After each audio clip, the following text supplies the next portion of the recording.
Assalamualaikum warahmatullahi wabarakatuh.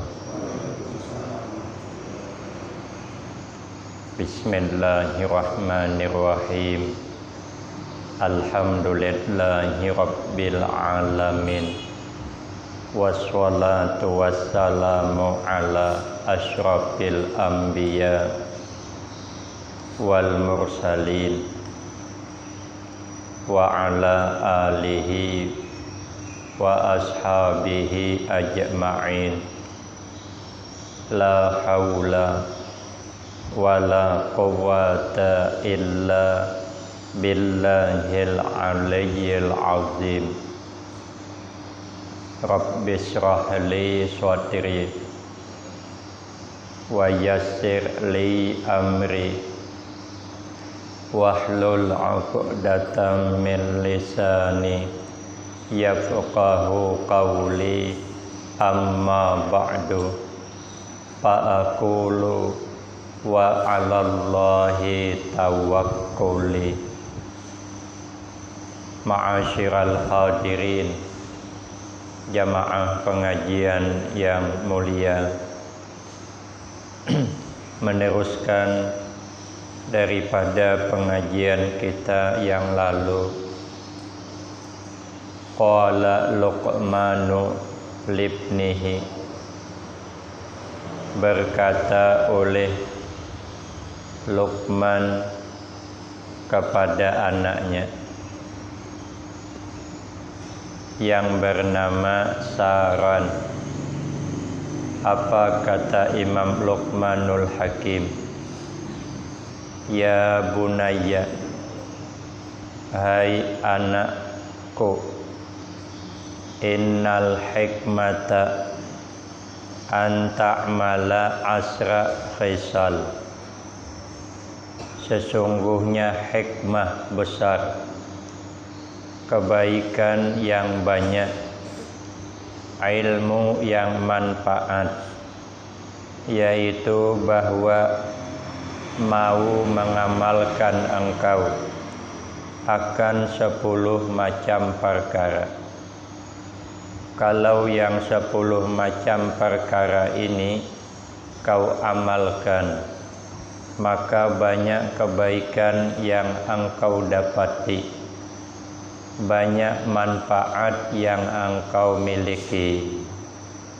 Yang pertama, tuhyil qalba al-mayyita.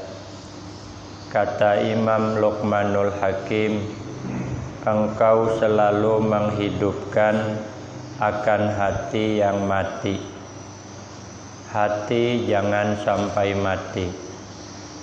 Hati harus selalu hidup. Macam mana menghidupkan hati supaya jangan mati? Kata sahabat Abdullah al-Antaqi rahimahullah, hati supaya jangan mati, yang pertama mujalasatus sholihin. Selalulah kita ikut berkumpul, duduk bersama orang-orang soleh. Perkumpulan orang-orang soleh, majelisnya orang-orang soleh itu ada 2. Pertama, majlisul ilmi. Majelisnya, perkumpulan duduknya di majelis ilmu. Jadi perkumpulan orang-orang soleh itu pertama adalah duduk berkumpul di majelis ilmu. Semacam ini kita duduk di majelis ilmu, walaupun kita mungkin belum termasuk orang soleh yang sesungguhnya, tapi kita sudah berada di majelisnya orang-orang soleh. Maka ini termasuk obat hati, supaya hati jangan mati, hati selalu hidup. Yang kedua, wazikri, selalu hadir kumpul di majelis zikir. di mana ada kegiatan berzikir bersama, di mana ada kegiatan untuk beramal mendekatkan diri kepada Allah, itu adalah majelisnya orang-orang soleh. Jadi majelis orang-orang soleh ini selalu membicarakan ilmu dan selalu untuk mengajak bersama mengingat Allah, maka ada zikir bersama, sholawat bersama. Kalau selalu duduk di situ banyak berzikir, maka itu hati hidup. Karena zikir itu membuat hati tenang, membuat hati tenang. Setiap amalan yang dibaca termasuk zikir. Cuman kata Nabi, abdalu zikri la ilaha illallah. Sepaling abdal zikir adalah la ilaha illallah. Maka di dalam kitab ini untuk menghidupkan hati banyak-banyak zikrullah, berzikir kepada Allah. Maka orang-orang tarekah senantiasa menyiapkan waktu untuk berzikir. Ada zikir setiap waktu, ala kulli hal, atas tiap-tiap keadaan. Ketika keadaan kita sembahyang zuhur, ada zikirnya. Zikir jaharnya 165. Setiap keadaan kita habis sholat asar, berzikir lagi. Setiap keadaan kita habis sholat maghrib, berzikir lagi. Begitu seterusnya. Ada pula zikir mingguan yang malam Selasa itu, malam ini di Masjid Agung. Ada pula zikir bulanan, yaitu 11-an. Ada pula nanti wirid bersama tahunan. Itu semuanya untuk menghidupkan hati. Karena hati kalau hidup, banyak kebaikan yang akan didapati, banyak manfaat yang akan dimiliki. Jadi kesimpulannya, kalau kita ingin mendapatkan hikmah, kebaikan di dalam kehidupan ini, lain tidak senantiasa kita berusaha menghidupkan hati, hadir di majelis ilmu, dan selalu banyak berzikir kepada Allah. Yang kedua, hikmah yang banyak kita dapatkan, kebaikan, manfaat yang banyak. Yang kedua, watu jalisul masakinah, kita mau duduk berkumpul orang-orang miskin. Kalau kita ni mau bergaul dengan orang-orang di bawah kita, senang kita bergaul, maka banyak kebaikan yang akan kita dapati. Maka Nabi itu yuhibbul fuqara wal masakin. Nabi itu sangat menyukai, sangat menyayangi kepada orang-orang fakir dan miskin. Ternyata kata Imam Luqmanul Hakim, kalau kita selalu memperhatikan orang miskin, mau duduk bersama, banyak kebaikan. Banyak kebaikan yang akan kita dapati. Asal kita merendah bersama, duduk dengan mereka. Paling tidak kita banyak bersyukur dalam kehidupan, karena kita melihat kehidupannya sulit luar biasa. Sudahlah tinggal di kampung, lampu listrik tidak ada masuk, dia pakai lampu colok cuman. Kita menginap di situ, datang ke situ, melihat dia pakai lampu tuh kesian. Ya, pasang lampu colok agak kecil lampunya, tidak ada kelihatan pula di sebelah. Agak kuat lampunya, asapnya pula kayak jus pompong. Kadang-kadang hirang lubang hidung bangun pagi, kebanyakan asap lampu tuh. Maka lampu tuh berkembang pula tuh, ada kayak kembang api lampu tuh. Kata orang kalau banyak kembang-kembangnya tuh tanda banyak hutang katanya.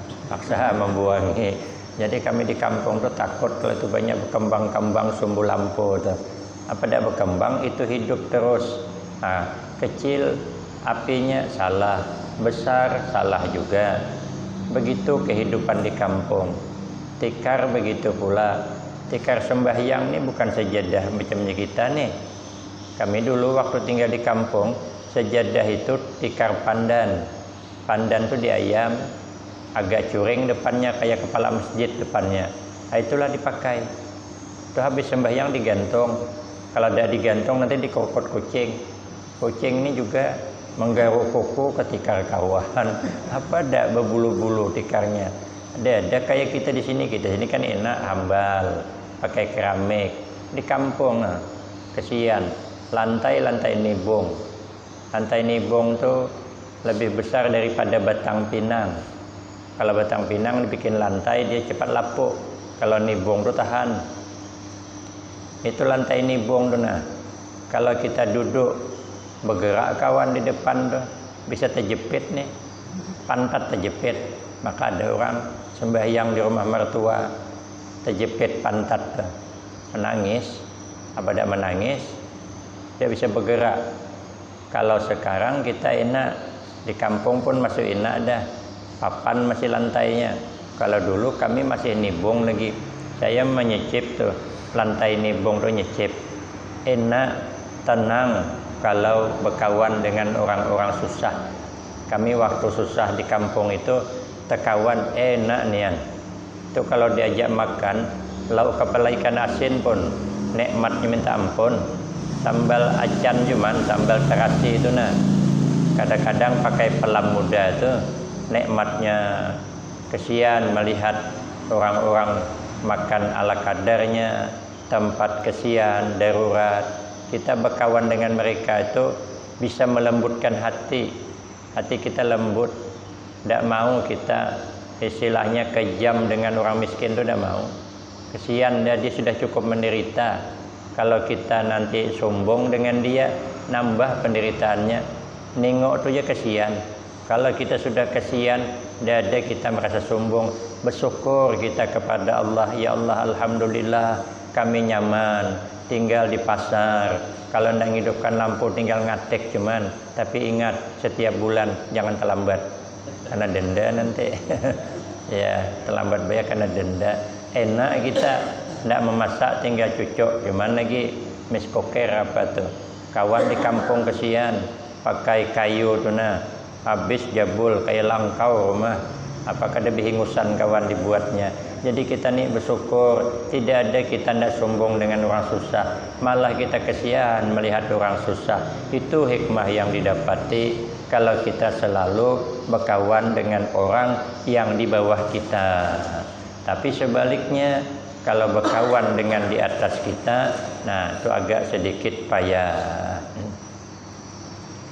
Watataki, yang ketiga supaya mendapat hikmah yang banyak. Watataki ay tajtanibu majalisal muluki. Dan yang ketiga menjauhi memelihara diri majalisal muluki akan tempat-tempat duduk bersama raja-raja. Jangan suka kita berkumpul dengan orang yang pangkat-pangkat tinggi. Karena orang yang berpangkat tinggi itu dia harus menjaga wibawanya. Karena jadi pemimpin harus berwibawa. Nanti kalau kita ikut ke situ, takut nanti kita akan mewarisi merasa besar hati. Karena kita dekat dengan raja, dekat dengan atasan, agak sombong dikit. Kau jangan macam-macam dengan saya, tuh kawan saya tuh. Nah, tuh agak payah dikit. Tak boleh salah dikit. Berselisih tanah aja nggak dikadukannya lagi. Kenapa? Kawan dia. Jangan coba-coba kau. Sejengkal je ambil tanah aku. Kasus penjara lah kau. Karena kita handalan ada. Tapi kalau tidak dekat kita, biasalah, sejengkal diambil kawan tanah dah halal kan jelah daripada bermasalah. Tapi kalau kita banyak kenalan dengan orang-orang petinggi, itu bisa agak kita dengan kawan tuh agak sedikit agak berani begitu. Kenapa? Karena kita ini kan dikenal, orang-orang yang punya jabatan tinggi kenal baik dengan kita selalu berkumpul. Nanti dengan kawan yang di bawah nih agak sedikit sombong, agak sedikit angkuh, ya bolehlah dicobakan. Kalau kita nih punya kenalan orang hebat saja, itu agak hebat kita pembawaannya. Tapi kalau kita tidaklah, kita tidak tahu menau. Nah, kadang-kadang kita bualkan tuh. Nah, itu katanya tuh yang itu tuh kawan aku sekolah kemarin tuh. Teruk kemarin tuh. Sering dulu micitkan kepala aku tuh. Agak sombong lah dikit. Maka itu kita hati-hati. Jangan selalu bergaul dengan mereka, karena kita ini sadar diri, kita ini kan orang biasa. Janganlah bergaul dengan mereka. Mereka itu kan harus menjaga wibawa, karena beliau punya wewenang. Ya, jadi supaya berwibawa dengan bawahannya. Nah, jadi cuman kalau kita sudah kenal baik, selalu duduk di sana, dikhawatirkan kita nanti sombong dengan kawan yang lain, karena kita sudah punya kelebihan. Tidak usah jauh lah kita nih kalau sudah dikenal orang, mulai sedikit pasang tarif lah begitu. Karena kita ini kan sudah masyhur, Bang. Bisa milih-milih kita. Kalau sudah tinggi, kita ikut tuh tadi tuh. Maka itu kita hati-hati, jangan sampai sombong kita. Yang keempat, watu syarifu al-wadi'a, dan memuliakan oleh engkau akan orang yang merendah diri, akan orang yang rendah begitu. Jadi kita berusaha memuliakan orang yang rendah atau orang yang merendah diri, yang tidak menimbul kita muliakan, kita timbulkan. Apalagi orang ini berilmu, cuman dianggap rendah di kalangan masyarakatnya, kita timbulkan. Kadang-kadang guru-guru kita yang sudah tua-tua di kampung tidak nimbul. Kita tahu dia ada punya kelebihan, kita munculkan. Itu hikmahnya luar biasa. Membangunkan, menimbulkan orang yang tenggelam. Dia merendah dia. Lalu kita muliakan. Itu banyak hikmah yang akan kita dapatkan, kebaikan yang akan kita dapatkan. Kemudian lagi yang seterusnya, wa tuharirul abida wa tu'wil ghariba, dan memerdekakan oleh engkau akan hamba. Kita tidak punya hamba, kita paling punya pembantu. Berikanlah kemerdekaan kepada pembantu kita, berikanlah kebebasan kepada pembantu kita. Jangan kita paksakan semua waktunya untuk melayani kita. Adalah kasih dia kebebasan. Ini kau kalau mau istirahat dulu, jangan dipaksakan, beri kebebasan. Kalau di sini hamba, kita tak punya hamba. Kalau kita punya hamba, merdekakan. Daripada hamba sahaya, itu banyak kebaikan yang Allah beri. Kalau kita punya pembantu rumah, berilah kebebasan. Kau kalau nak makan, makanlah. Apa yang kau nak, makan saja. Kalau kena minum saja. Nah, kalau kena istirahat nih di sini, enak, dibuat enak. Itu banyak kebahagiaan. Jangan dipersulit dia di rumah kita kalau dia ikut menjadi pembantu kita. Jadi dia di rumah kita itu merasa merdeka, merasa seperti rumah sendiri. Itu kebaikan yang Allah berikan kepada kita, nantinya akan banyak. manfaatnya akan banyak. Makanya berusaha membuat nyaman orang yang melayani kita. Wa tu'wil ghariba, dan yang seterusnya memberi tempat mengungsikan oleh engkau al-ghariba akan orang yang pendatang, akan orang yang musafir, yang jauh min baladihi, daripada negerinya. Orang gharib itu orang pendatang, orang musafir, orang pengembara. Dia jauh dengan kampungnya, lalu mengembara ke tempat kita. Kita berikan tempat bertaduh di rumah kita, berikan kesempatan istirahat di rumah kita. Tapi kalau akhir zaman ini hendak hati-hati membawa berteduh di rumah kita orang pendatang, hati-hati.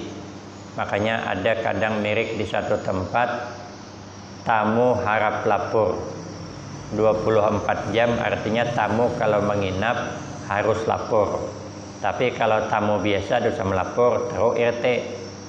Asal ada tamu lapor, ada tamu lapor. Padahal dia 5 menit cuma di rumah kita. Yang paling payah hari Lebaran, orang banyak berlebaran, lapor dulu.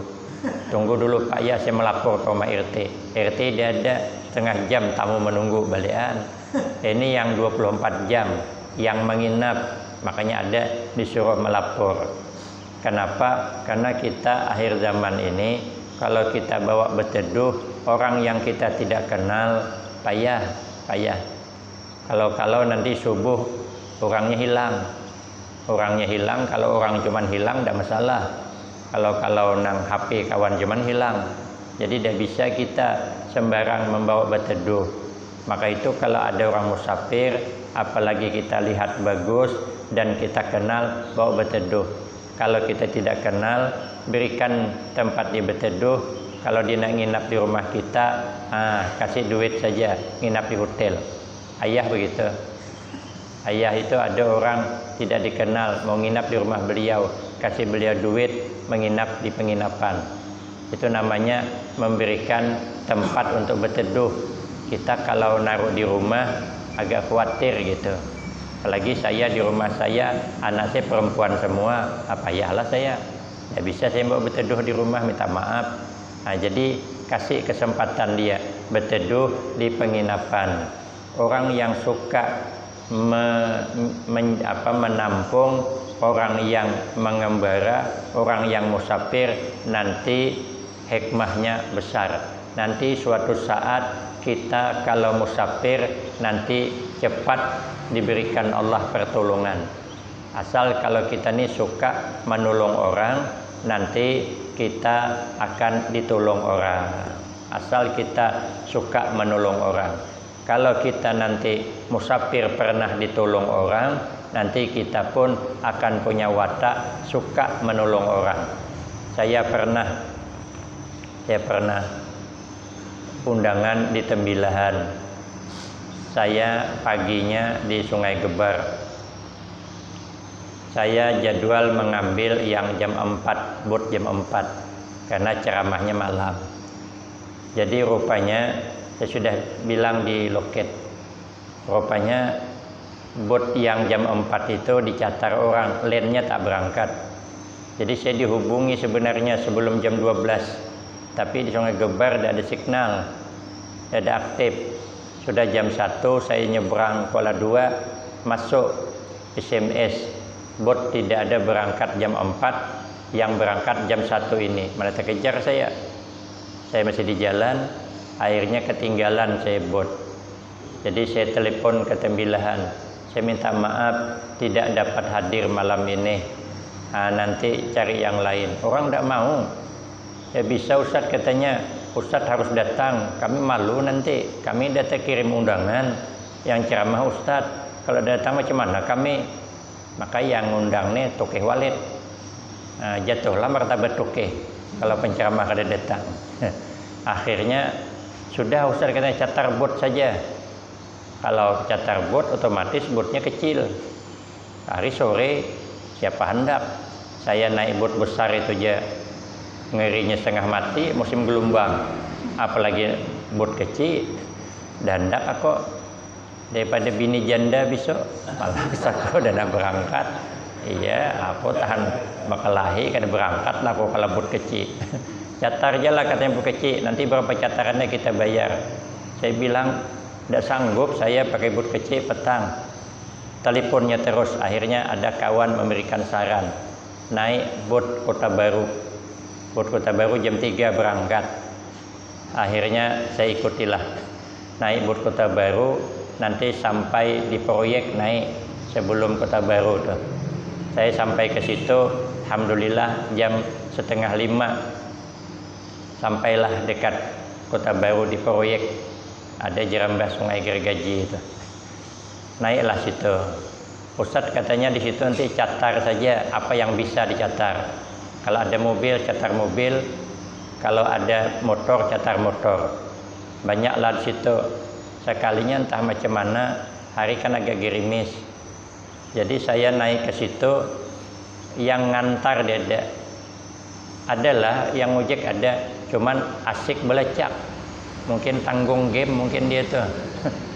Tidak mau dia ngantar. Tidak mau, atau mungkin pikir hati saya dia ini supaya mahal begitu. Jadi kata yang dia bilang, dia Ustaz berapa kan dia minta bayar terus. Jadi aku bilang bisa tidak ngantar. Kalau tidak bisa ngantar ke Tembilahan, antar ke Simpang Ara jadilah. Simpang Ara itu kan nanti nunggu apa namanya mobil dari Pekanbaru, dari Rengat. Tidak mau juga. Saya berdiamlah. Diam, duduk di pelabuhan tuh. Dan dia minta lagi, berdiam cuma. Sekalinya ada datang satu mendekati saya. Iyalah Ustadz katanya, saya antar. Nah, jadi dia minta 50.000 jangan salah, apa 150. Saya bilang iyalah ada apa-apa. Pikir saya jangan 150, 300 saya bayar. Kenapa? Bukan duit saya. Panitia yang bayar. Aku tidak pedulilah, yang penting aku sampai begitu.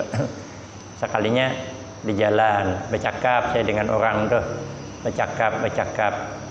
Rupanya saya Ustadz katanya pernah musafir telantar. Orang tidak menghiraukan saya. Saya telantar katanya dalam musafir. Jadi saya ingat katanya Ustadz, susah telantar dalam musafir. Jadi rupanya dia kesian melihat saya tuh, karena dia merasakan sulitnya di kampung orang ketika orang tidak peduli dengan kita. Rupanya hendak balas dendam dulu. Sekalinya melihat saya tadi agak kesian, apa mungkin wajah saya ini potongan wajah kesian mungkin.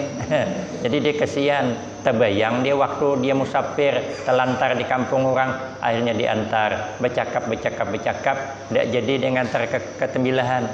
Karena kalau ke Tembilahan kan paling kurang 150 pakai Honda. Kita Ustadz katanya sampai di Simpang Kayu Ara aja. Nanti situ kita tunggu mobil. Jadi kalau di situ bayarnya 40 saja. Kasihan katanya Ustadz bayar 150. Nanti naik mobil 20.000 dari situ. Berarti 60. Kalau 150 jadi 60 kan lumayan. 80 kurangnya. Dia mengira mungkin yang bayar duit kok. Jadi kasihan dia. Sampai Simpang Ara tuh hampir maghrib dah. Saya paksa menjamak. Dia yang ngantar nih tidak mau meninggalkan saya, tidak mau meninggalkan. Ditungguinya dia yang nunggukan mobil tuh, dicarikannya mobil. Sudah dapat mobil, saya tidak paham mana mobil yang ditumpangi. Dapat mobil, dirundingnya dulu tambangnya, ditanya berapa tambangnya, betul lah 20.000. Dia tidak mau langsung masukkan, nanti kalau kena kijang pula. Akhirnya sudah cucuk runding 20.000, baru masukkannya. Saya yang ditolong berdoa habisan kok. Mudah-mudahan orang nih dapat kebaikan yang banyak. Kenapa? Karena kita ditolong. Rupanya kalau kita menolong orang musafir itu doanya panjang. Karena jangankan dia berdoa, dia merasa senang itu saja hikmah besar untuk kita sudah. Aku dapat merasakan dah, surpi dah membuktikan. Nah, kita ini selalu surpi lah pokoknya. Memang lain. Kalau kita ini terbiasa ditolong orang, ya Allah bahagianya minta ampun. Doa kita tuh datang sendiri. Maka doa orang bahagia ni Allah luar biasa, doanya panjang. Coba kalau dia tidak membantu saya, mungkin saya tidak ada terlintas di hati tidak mendoakan. Macam mana mendoakan? Awak minta antar dia belecak. Kita bukan cuma-cuma, kan nambang. Tidak mau, macam mana kita mendoakan? Tapi setelah dia mengantar, menjagakan, lalu kita mendoakan. Ternyata kata Imam Luqmanul Hakim, disitulah nanti kebaikan banyak datang kepada kita. Paling tidak doa baik orang itu. Kemudian watu'inul fakira, supaya mendapatkan hikmah yang banyak, selalulah menolong engkau akan keperluan orang-orang fakir. Jadi kalau orang fakir ada keperluan kita tolong. Paling tidak ya setahun sekali kita layani orang-orang fakir, anak-anak yatim. Kemudian watazidu li ahli syarapan, dan kita berusaha menambahi kepada orang yang ahli mulia, kita muliakan. Ternyata kebaikan yang banyak kalau kita suka memuliakan orang yang mulia. Orang ini mulia, kita muliakan. Tuan Guru Besar, tua beliau, dan beliau itu dituakan. Ya, itulah lagi pasak kampung kita. Kita muliakan, kita hormati. Nanti kebaikan banyak datang kepada kita. Jadi Tungkal ini siapa guru kita yang dituakan sangat, kita muliakan. Kita muliakan, kita bagaimana cara memuliakan beliau, yakinlah nanti kebaikan datang sendiri. Kalau kita memuliakan orang yang sudah mulia, yang seterusnya kebaikan akan banyak datang. Walis sayyidi sudadan, dan memuliakan kepada majikan akan kemuliaan. Kalau kita ni suka memuliakan majikan kita, kebaikan banyak datang. Kita bekerja di rumah orang, kita muliakan, kita turuti apa yang disuruhnya, kita hormat dengan mereka, banyak kebaikan. Paling tidak dekat Ramadan THR datang. Tapi baik dengan tukih itu. Boleh coba kita, kalau dengan tukih itu baik, jujur, kita apa keperluannya kita bantu. Dia nak makan bubur kita belikan. Mau apa saya mau ke pasar, saya belikan, nitip, senang tukih itu. Pokoknya THR bersalurlah datang. Tapi kalau kita tidak memuliakan majikan kita, payah kita, payah. Tapi kalau kita memuliakan majikan, nanti yakinlah kata Imam Luqmanul Hakim, kebaikan akan banyak datang kepada kita. Tapi yang ianya berbuat semua ini, lain tidak kita mengharapkan ridha Allah. Kalau sudah mendapat ridha Allah, nanti kebaikan akan diberikan Allah kepada kita, kebaikan dunia wal akhirah, sehingga kita selamat dunia wal akhirah, husnul khatimah wassa'adah. Amin Allahumma amin. Demikian yang dapat saya sampaikan, lebih kurang saya banyak minta maaf. Akhirul kalam, wabillahi taufiq wal hidayah. Wassalamualaikum warahmatullahi wabarakatuh.